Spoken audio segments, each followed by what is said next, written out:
Good morning. ഇന്ന് ഫെബ്രുവരി മാസം 2-ാം തീയതി 2025. അങ്ങനെ വണ്ടി സർവീസിന് കൊണ്ടുപോവുകയാണ്. ഇതുവരെ 15,047 കിലോമീറ്റർ ഓടിക്കഴിഞ്ഞു. 15,000-ലാണ് ഇതിൻ്റെ സർവീസ്. ഇപ്പം 47 കിലോമീറ്റർ നമ്മൾ അധികം ഓടിയിട്ടുണ്ട്. അപ്പോൾ ഇതിനകത്ത് മെസ്സേജ് കാണിക്കുന്നുണ്ട് oil change service and inspection due. അങ്ങനെ ഇതിന് സർവീസിനായിട്ട് പോകുന്ന വഴിയാണ്. ഇപ്പോൾ ഡൽഹിയിൽ തണുപ്പൊക്കെ കുറഞ്ഞു. എലക്ഷൻ സീസണാണ്. ഫെബ്രുവരി 5-ാം തീയതി ഇവിടെ എലക്ഷനാണ്. അപ്പോൾ എലക്ഷൻ്റേതായിട്ടുള്ള പ്രചാരണങ്ങളും കാര്യങ്ങളൊക്കെ നടക്കുന്നുണ്ട്. പ്രധാനമായിട്ടും ഇതിൻ്റെ ബ്രേക്ക് ബൈറ്റ് അല്ലെങ്കിൽ ഫീഡ്ബാക്ക് അത്ര കോൺഫിഡൻസ് ആയിട്ട് എനിക്ക് തോന്നിയിട്ടില്ല. അപ്പോൾ അതൊന്ന് ചെക്ക് ചെയ്യണം. അതുപോലെ ഹൈ സ്പീഡിൽ നല്ല സ്പീഡിൽ പോകുന്ന സമയത്ത് എവിടെ നിന്നൊക്കെയോ എന്താണ്ട് കിളി കരയുന്ന കണക്കത്തെ സൗണ്ടൊക്കെ കേൾക്കുന്നുണ്ട്. അതൊക്കെ ഒന്ന് ചെക്ക് ചെയ്യണം. ബാക്കി സർവീസ് കഴിയുമ്പോൾ അറിയാം എന്താണെന്നുള്ളത്.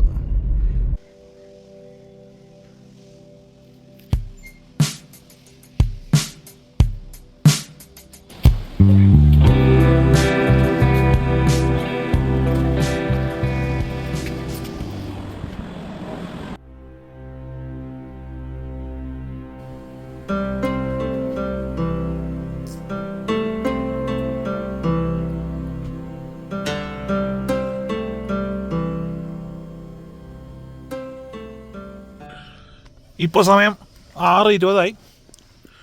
അങ്ങനെ വണ്ടി സർവീസ് ചെയ്ത് കിട്ടി. കാര്യമായിട്ട് ചെയ്തത് റുട്ടീനായിട്ടുള്ള സർവീസിൻ്റെ കാര്യങ്ങളൊക്കെ തന്നെ. ഓയിൽ ചേഞ്ചും ഫിൽട്ടർ ചേഞ്ചും പിന്നെ ഇതിൻ്റെ സോഫ്റ്റ്വെയറൊക്കെ അപ്ഡേറ്റ് ചെയ്തിട്ടുണ്ട്. അങ്ങനെ ടൈഗൺ മേടിച്ചിട്ടുള്ള ഫസ്റ്റ് സർവീസ് കഴിഞ്ഞിരിക്കുകയാണ്. 15,000 കിലോമീറ്ററിലുള്ള. അങ്ങനെ സർവീസ് സെൻറ്ററിൽ നിന്ന് തിരിച്ച് വീട്ടിലേക്ക് പോകുന്ന വഴിയാണ്. ഹായ്, ഫൈനലി അങ്ങനെ വണ്ടി സർവീസ് ചെയ്ത് കിട്ടി. ഫസ്റ്റ് സർവീസ് കഴിഞ്ഞു, ഓയിൽ ചേഞ്ച് എല്ലാം കഴിഞ്ഞു. ഇപ്പോൾ ഈ കയ്യിരിക്കുന്നതാണ് ഇതിൻ്റെ ഇൻവോയ്സ്. എനിക്ക് എല്ലാം കൂടെ ചിലവ് വന്നത് 9,102 രൂപയാണ് ചിലവ് വന്നത്. 7,713 രൂപ ഇതിൻ്റെ പാർട്സും പിന്നെ ലേബർ കോസ്റ്റും എല്ലാം കൂടെ ആയി. പിന്നെ പോരാത്തതിന് GST. So the total bill amount is 9,102.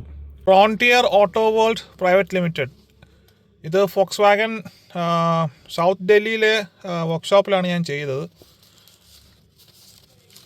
Overall I am happy with service. സാധാരണ വണ്ടിയിൽ ചെയ്യുന്ന കാര്യങ്ങളൊക്കെ തന്നെ ഇതിനകത്തും ചെയ്തിട്ടുള്ളത്. ഓയിൽ ചേഞ്ചും ഫിൽട്ടർ ചേഞ്ചും ബ്രേക്ക് ഫ്ലൂയിഡ് ചെക്കും പിന്നെ വീൽ ബാലൻസിങ്ങും വീൽ അലൈൻമെൻറ്റ് ഇതൊക്കെയാണ് ചെയ്തിട്ടുള്ളത്. വാഷിങ്ങും കാര്യങ്ങളൊക്കെ തന്നെ. എനിവേ ഞാൻ ഉദ്ദേശിച്ച കണക്ക് അത്ര വലിയ എമൗണ്ട് ഒന്നും വന്നിട്ടില്ല. എനിക്ക് അഫോർഡ് ചെയ്യുന്ന രീതിയിലുള്ള ബില്ലാണ് വന്നിട്ടുള്ളത്. ഇതിനിപ്പോൾ ഫസ്റ്റ് സർവീസിൽ ചിലവായത് 9,102 രൂപ. ഇത് എടുത്തു പറയാൻ കാരണം എന്ന് വെച്ച് കഴിഞ്ഞാൽ ഇതിന് മുമ്പ് എൻ്റെ കയ്യിൽ ഓൾട്ടോ K10 ഉണ്ടായിരുന്നു. അപ്പോൾ ഈ ഓൾട്ടോ K10 ഞാൻ കഴിഞ്ഞ തവണ നാട്ടിൽ പോകുന്നതിന് മുമ്പ് സർവീസ് സെൻറ്ററിൽ കയറ്റിയാണ് ഇതിൻ്റെ ഫുൾ ചെക്കപ്പും കാര്യങ്ങളൊക്കെ നടത്തിയത്. അന്നേരം എനിക്ക് ഓൾട്ടോ K10 ഇവിടെ ഡൽഹിയിൽ 10,000 സംതിങ് സർവീസ് ചാർജ് ബില്ല് വന്നായിരുന്നു. അപ്പം അതിനെ കമ്പയർ ചെയ്യുമ്പോഴത്തേക്കാണെങ്കിൽ ഈ ജർമ്മൻ വാഹനത്തിന് അത്ര വലിയ എമൗണ്ട് ആയിട്ടില്ല. 15,000 കിലോമീറ്ററിലാണ് ഇതിൻ്റെ ഓയിൽ ചേഞ്ചും കാര്യങ്ങളും പീരിയോഡിക്കായിട്ട്. Overall I am quite happy. I am a really happy customer. എനിക്ക് അങ്ങനെ ഡെയിലി ഓട്ടോ ഇല്ല. ഞാൻ വീക്കെൻഡ്സിലും പിന്നെ ഇത് എന്താ പറയുക ലോങ് ഡ്രൈവിനുമാണ് കാര്യമായിട്ട് ഉപയോഗിക്കുന്നത്. എന്നെപ്പോലുള്ള ഒരാൾക്ക് വളരെ പറ്റിയ എന്താ പറയുക കൊണ്ടു നടക്കാൻ പറ്റിയൊരു വാഹനമാണ്. വലിയ പ്രശ്നമൊന്നുമില്ല. If you are someone who's planning for road trips and all, you can definitely consider Volkswagen Taycan. എനിക്ക് ഈ വണ്ടി ഓൺ റോഡ് ഏതാണ്ട് 12 ലക്ഷത്തിൻ്റെ അകത്തായിട്ടുള്ളൂ. ഇത് ബേസ് മോഡലാണ്. പിന്നെ കൊടുത്ത പൈസയ്ക്ക് വണ്ടി ഉണ്ട്, കുറ്റം പറയാനൊന്നുമില്ല. കാരണം എന്ന് വെച്ച് കഴിഞ്ഞാൽ ഇതിൻ്റെ ബിൽഡ് ക്വാളിറ്റിയൊക്കെ നല്ലതാണ്. സേഫ്റ്റിയൊക്കെ നോക്കുകയാണെങ്കിൽ പക്കയാണ്. എൻജിൻ പെർഫോമൻസ് ഇതുവരെ പ്രശ്നമൊന്നുമില്ല. എനിക്ക് വലിയ കംപ്ലൈൻ്റ് ഒന്നും മാറ്റമൊന്നുമില്ല. ബ്രേക്കിൻ്റെ എന്താ പറയുക ഫീഡ്ബാക്ക് അത്ര റെസ്പോൺസീവ് അല്ലായിരുന്നു. സർവീസ് സെൻറ്ററിൽ കാണിച്ചു, അവരത് കാലിപ്പറൊക്കെ ഇളക്കി ക്ലീൻ ചെയ്തൊക്കെ ഇട്ടിട്ടുണ്ട്. പക്ഷെ എന്നാലും ഇപ്പോൾ ഫീഡ്ബാക്ക് അത്ര കുഴപ്പമില്ല. നേരത്തെ ബ്രേക്ക് ചെയ്യാട്ടപ്പോൾ സൗണ്ടൊക്കെ വരുന്നുണ്ടായിരുന്നു, ഇപ്പോൾ അങ്ങനെ സൗണ്ടും കാര്യങ്ങളൊന്നുമില്ല. പിന്നെ ഇതിൻ്റെ ഇൻറ്റീരിയറൊന്നും അത്ര വലിയ ക്വാളിറ്റിയുള്ള ഇൻറ്റീരിയറൊന്നും അല്ല. പിന്നെ കുറ്റം പറയാനില്ല, കാരണം കൊടുത്ത പൈസയ്ക്ക് അവർ മാക്സിമം എല്ലാം പ്രൊവൈഡ് ചെയ്യുന്ന കാര്യങ്ങളെല്ലാം ചെയ്തിട്ടുണ്ട്. മറ്റ് എന്താ പറയുക ബ്രാൻഡുകളെ കമ്പയർ ചെയ്യുമ്പം ഇതിനകത്ത് ഫീച്ചേഴ്സും കാര്യങ്ങളൊക്കെ വളരെ ലിമിറ്റഡാണ്. പക്ഷെ ഉള്ള കാര്യങ്ങളെല്ലാം പക്കയാണ്. ഇതിൻ്റെ ബേസ് മോഡലിൽ തന്നെ നല്ലൊരു കിടിലം മ്യൂസിക് സിസ്റ്റമൊക്കെ തോന്നിയിട്ടുണ്ടായിരുന്നു. ബേസ് മോഡലിൽ തന്നെ നമുക്ക് പ്രത്യേകിച്ച് കാര്യമായിട്ട് ഒന്നും ചെയ്യേണ്ട ആവശ്യമില്ല.